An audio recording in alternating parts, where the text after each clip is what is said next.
Vienas klausimas, kuris iš esmės pakeis tavo santykį su pinigais.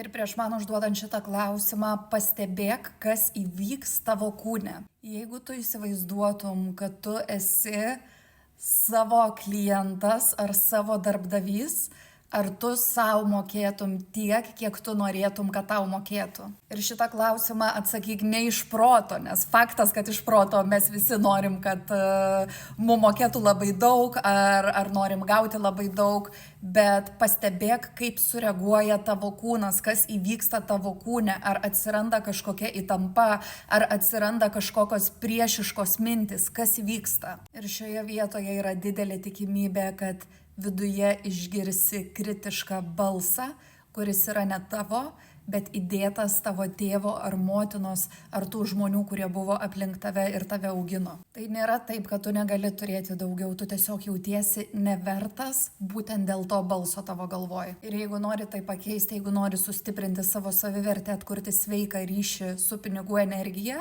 tai tam aš sukūriau pinigų srauto hipnozę ir nuoroda yra profilyje.